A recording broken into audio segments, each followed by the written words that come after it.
Okay, so in this video, we are actually gonna do a little bit of skin and a little bit of ears. And yeah, this is basically where I'm gonna do a whole lot of repetition of basically the same thing because you know how I am gonna approach the skin, right? So yeah, this is gonna be one of the hardest video for me to commentate over. And as you can see, like I am actually looking at this reference right now, and I am just looking at these volumes. You can clearly see the volumes that I'm trying to draw. All these concave, convex shapes in this particular region, you can see. These are some of the volumes that I'm looking at, and I am actually going to try and achieve the same thing in our model. So, yeah, let's actually get started. You can see that I have also opened the forehead in like both of these references and basically removed the skin reference. So yeah, let's actually get started. But before that, I am just rotating around the model because every sculptor do it. Now we are at the forehead, and yeah, let's actually get started. So as you can see, I've already talked about the volumes that we are gonna be making. We are gonna be trying to achieve basically. So yeah, you can see that I have draw brush, the normal draw brush, and now I can actually just start adding or removing the volume. In this case, I am actually adding the volume.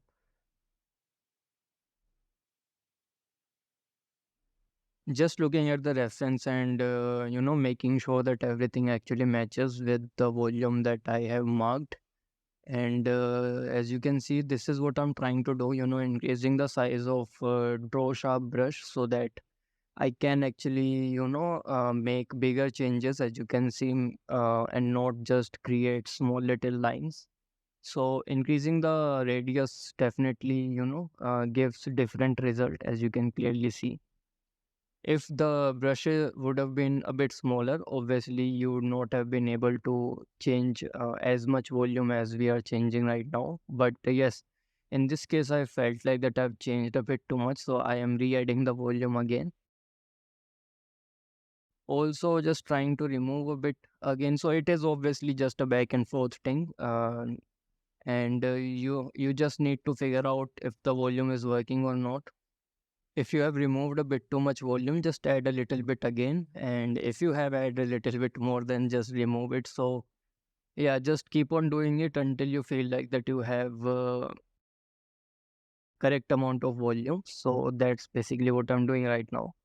I thought that I have actually removed a bit too much. So now I'm just re-adding it. And yeah, now I'm just looking at the reference from the front view and just try to, add these particular volumes that I can see in the reference.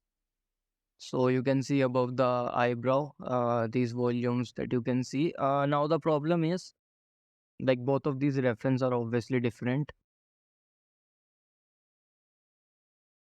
Okay, so wait, I am actually talking about this diagonal line right now that you can see. So let's just talk about this one first and then we'll continue on the previous talk. So I am trying to just add this line and there are two of these lines as you can see in the reference. So that's what I'm trying to add. Now you can see that according to this line, I can actually just add or remove the volumes. In this particular case, I think I am okay. So I am adding a bit of volume in this area. Again, just looking at the reference and try to figure out if the volume is correct or not. Also, me talking about this, I have actually forgotten what was I talking about previously. But okay, if I actually have forgotten it, then it must not have been that important. I really hope so. So after that, you can see that I am actually just carving these lines on the forehead a bit more deeper, not like super deep, but just a little bit deep. And they're not really supposed to be super sharp lines. If you were to just look at the reference, you are gonna realize that they're not really supposed to be that deep. So I am also like making sure of that. And yeah, after these lines, I can actually start doing the skin on the forehead, and the directionality of the skin is gonna be according to the reference that we've already seen. But yeah, right now I'm just focusing on the bigger volumes, not on the tertiary volumes, but on the secondary volumes.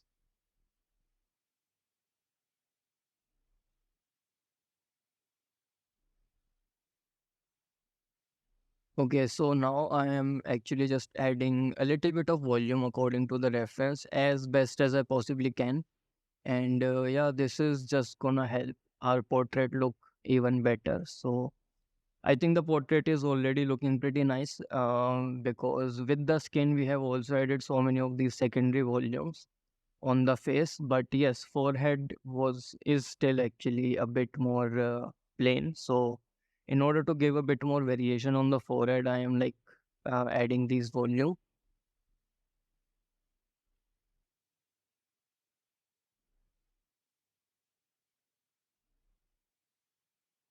So you actually remember this method that I've used on the lip, by the way, on the lower lip. I actually have added the volume on the sides and not on the middle to make sure that the overall volume is still gonna be flat. And I've just done the same thing in this particular area as well. I have added the volume beside the lines so that in the middle it still would actually be flatter kind of shape and not like super roundy. That is basically to make the lines look a bit more deeper, and that's what I've did. Now you can see that I can actually start connecting the pores, and this is again just gonna be the part of skin. Also, try not to make this a continuous line, like try to break up these lines as much as you can. Obviously, if you feel like that these lines are not breaking up in your reference, then you should have a reference for it. Otherwise, it could potentially look a bit weirder. So, yes, just make sure that you have these lines. As you can clearly see, these lines are breaking up. So that's why I am like focusing on breaking up these lines because they eventually look so much more better than a whole continuous line.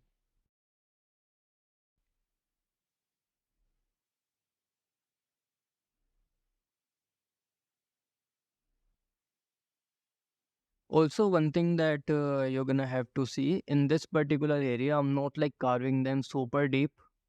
They are like still pretty shallow, and like the strength is pretty low. You know, if you were to compare it with other part of the skin, the strength is comparatively pretty low. So that's because these lines are not really supposed to be that deep. Obviously, if you have a reference where these lines are deep, you can obviously go for it. But in my case, I really didn't wanted these lines to be that deep, so I am just making sure that they are as shallow as I possibly can make them. I mean, not possibly can make them, but the idea is not to make them like super deep. Otherwise, I personally feel like that they look kind of weird. So that's what I'm doing right now. Just carving them a little bit and not, engraving a bit too much strength in it.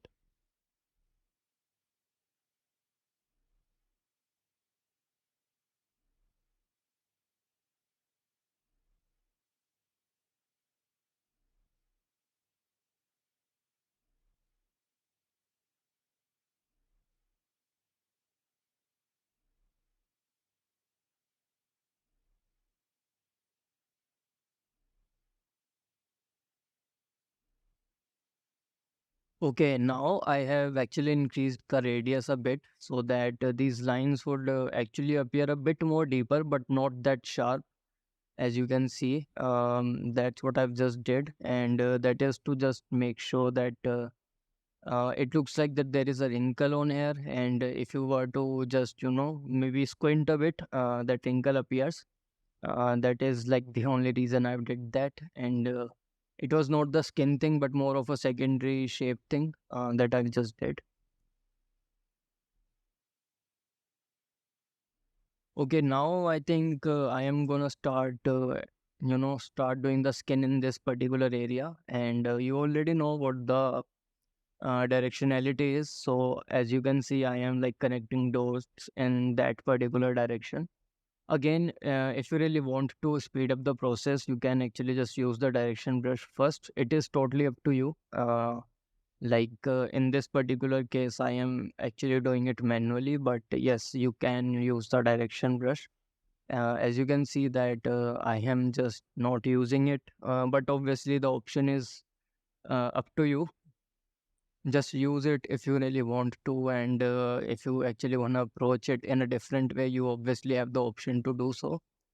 Now I'm just trying to change the mat cap to see if it actually looks better in different mat cap, and I've realized that yeah, the previous one was better. So I'm just gonna stick to this one, and yeah, let's actually just continue. Continue adding these lines again. I've told you that I am only gonna be doing the skin and the ears. So this is again gonna be pretty repetitive video. Like you've seen me doing all this stuff, so it's gonna be super hard for me to do a voiceover on this video. But if anything important were to come up, I'll just come back. But until then, just like watch the video, and it's like pretty repetitive, so it should not be like hard to understand because I've already talked about the workflow.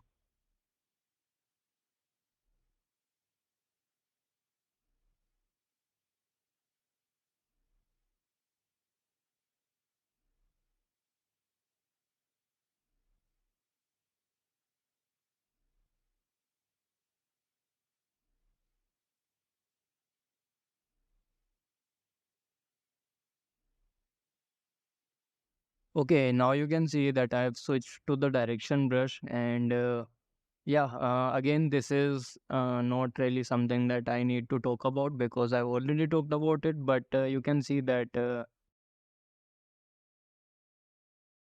basically just using the same workflow to do the skin. I'm just gonna like I have basically reminded you again, and it must be like frustrating, right? Me just speaking the same thing. I have no idea, by the way, if it is frustrating or not, but just reminding you that directionality brush, like the direction brush, is what I've named it. You can actually name it whatever you want. But yeah, you can see that I am just using it, and now I am just gonna start picking up few of these lines and start carving them a bit more deeper. So basically, the same workflow.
As you can see, I am basically just using the direction brush on every part of the skin because the title of this video is to do the skin. So I am actually just using the direction brush basically everywhere where it actually makes sense. So you can see that after the forehead, I am basically at the cheek part.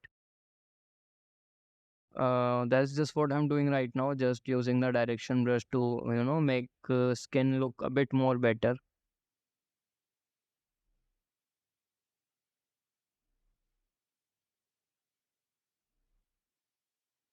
Oh, by the way, Blender have released 4.0 version, alpha obviously, and yeah, we are already at the 4.0. I mean, isn't Blender like pretty like developing pretty fast? Like I've never really seen a software developed so fast. But I have just downloaded it, and I obviously have not opened it yet because at the time of this recording, I obviously cannot just see what are the changes that they have made. Also, I have not read the patch note, so I am just gonna do that after the voice recording. But 4.0 is here. I mean, even though it is in alpha, but it actually is here. So isn't it felt like that they have just released 3.0? I mean, they've switched from 3.0 to 4.0 pretty quickly, isn't it? I mean, in the end, I won't actually complain. More features in Blender is obviously gonna be good for us. If you were to think about features, by the way, they've recently added the two features that we are gonna be using in this course. The first feature is just coloring your object in the sculpt mode, and the second feature is the new hair system. So both of those features are pretty new, and we are gonna be utilizing both of those features in this course. And actually, the texturing process is possible just because of that particular feature. If we were to just use the image texture to create all these like textures and stuff, that would have been pretty hard to achieve, because if you were to go into the texture mode and start painting textures with that much high resolution of an image, it would have been so laggy that you would not have been able to you know uh, you would not have been able to create proper textures because of it. But because you can now paint in sculpt mode, it is like super easy and super fast, by the way, to sculpt your, not sculpt, but color your like model. So that's what we are going to be utilizing in this one. And the second feature is obviously the new hair system that they've added. Spoiler alert, by the way, I have not used that hair system for the eyelashes and the eyebrows. And the reason is I had no idea that they're about to, release the new Blender version where they are going to be releasing all these modifiers. So when I was actually creating the hairs in the middle of the process, when I was at the eyelashes and the eyebrows, they have actually released that version where I think it was 3.6.0 that they've released.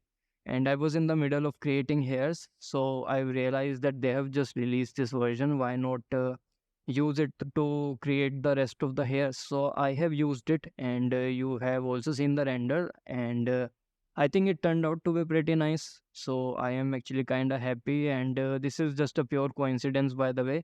The two features that we've used in this course have recently been added. So I am like kind of thankful to, actually not kind of, but I am like thankful to them that they have actually provided us with this feature. Now all they have to do is just to make sure that that painting thing actually works with the multi-res modifier, and that's gonna be pretty nice. We don't really had to apply the modifier in order to paint the sculpt. So that's gonna be the new thing that they should actually add, in my opinion, so that we don't actually have to apply the multi-res modifier. In this particular case, we had to do it because yes, I've told you that it didn't work with the multi-res, but it's still fine. Like, the performance was still there, and you're gonna see how awesome it actually is. You obviously can just change the brushes alpha to make more randomness and change all those brushes setting that we've done for the sculpting brush. So it is in the end a pretty nice way of working. By the way, I've also heard, it could obviously be not true, but I've heard that they are actually going to remove the particle system in the 4.0. I don't know if it is true or not, but I think they are actually going to replace the particle system with the geometry nodes as well. Now that we have actually seen that in the hair, like grooming system, they've not replaced yet, but they've added the nodes that are actually compatible with geometry nodes. So I think they are basically just gonna run whole Blender on the geometry nodes now, and I think that's pretty nice because you can do so many of the custom things if you just learn a little bit of geometry nodes. And we are obviously gonna be exploring just a little bit of geometry nodes. We are not really going to overcomplicate anything, but yes, you're gonna see how awesome it is, and not gonna lie, because geometry nodes are actually kind of new. I've made a mistake in terms of using the mask as a density. I actually have painted a different image texture to, to tell Blender where I want hairs and where I don't want hairs. But Instead, what I could have done, I could have actually just used the vertex, like the weight paint, sorry, not the vertex paint, but the weight paint, and that would have also worked. But I had no idea that you can do that. But yeah, maybe I'll actually show it to you. I'll just record a clip and then I'll just insert it in a bit. And yeah, I'll just show it to you. So you don't really need to worry about that. You don't have to use the image textures like I have used them. That was not the right way of doing it. I had no idea, by the way. I've realized it a bit after, completing the hairs, that I could have just used the weight paint instead of the image texture to tell Blender where I want the hairs and where I don't want the hairs. And yeah, you're gonna see. Uh, I'll actually just show it to you when we'll go to the hair chapter, by the way. Right now, just hear my random like talks, like hear me talking randomly. But yeah, right now I'm just only doing the skin, and this video I am just gonna be creating these small little lines, just gonna be connecting these pores. So yeah, nothing else basically is what I'm gonna do. Other than actually going to the ears and start adding a little bit of details in the ears as well, even though that part is gonna be pretty small. But yeah, I'll just show it to you. As you can see, I am just picking up few of these pores again. The workflow is pretty much the same. So yeah, let just let you watch it, and I'll take a break basically from doing the voiceover. Even though I just started doing it, I am already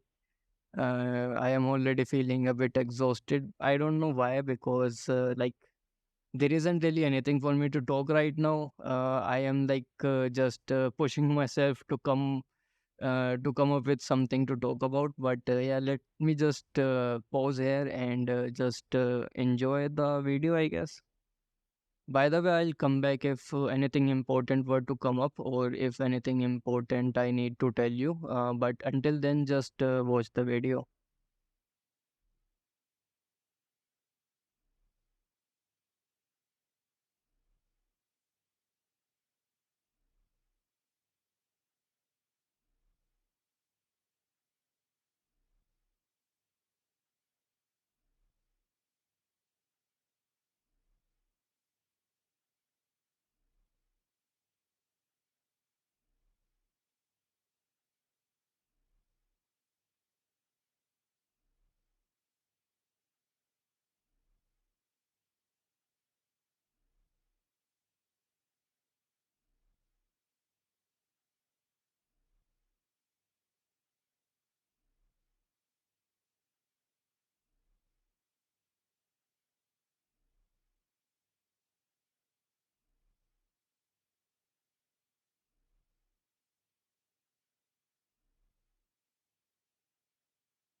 Oh, by the way, they have also released the hairstyles file on their demo file version, which you can download and see how exactly they've used the geometry nodes to, create all those hairstyles. And I think that's gonna be like pretty useful to see how the developers have used the geometry nodes. So if you really want to just look at those files as well to basically get the idea how they have used it, and I think that is gonna be pretty useful as well.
Okay, so right now I was actually looking at the sculpt, and I know it is kind of annoying, and this is a bad habit of mine. Actually, most of the sculptors bad habit. They just keep on looking at these sculptures, and right now I'm just trying something. I was thinking that maybe using the direction brush with the like with the circular motion is gonna make the skin look a bit more interesting, but actually it didn't help because again it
Okay, as you can see, I have actually started adding some of these diagonals and some of these vertical lines. And again, they are here to, break up the skin a bit more and to create a little bit of more randomness. And again, I'm gonna say it, just look at the reference. And if you feel like there is a need to add those, just add these. In my particular case, I have added those because I felt that they are gonna look cool. So just so that they basically look cool, I have added those, and yeah, they basically just create a bit more randomness and a bit more natural looking feel. So yeah, that's why I have added these, and just like do your own experimentation. If it works for you, then it is obviously fine, and if it does not, then yeah, just don't add those. But in this case, I think that they are actually working pretty nicely. So I have just added them.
Okay, so I am actually back, and the reason is, as you can see, I am using the multi-pore brush in the negative to basically give a little bit of bump to the skin.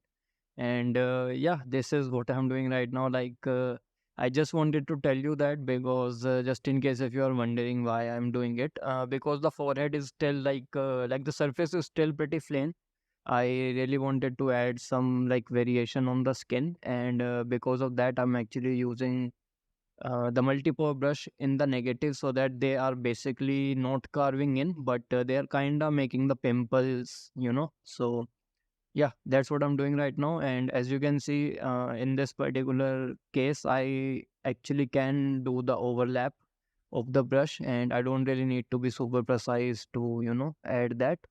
Also, I'm using the symmetry, by the way. So this is I don't really mind if they are overlapping. And now I am actually gonna start blending these pores with the planar part of the skin of the nose. So I am just gonna fill these pores up a little bit and smooth these out as well. So you're gonna see that what I'm doing with the clay brush. I'm just filling up these pores a little bit so that it would be easier for me to blend these with the nose.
Okay, so this video is about to end, and as you can see that I basically did the same thing that I've been doing in the previous video. So I really didn't feel to do a voiceover in this one, but I mean, you know what I've did, and this video is about to end. So yeah, I'm just gonna see you in the next one now.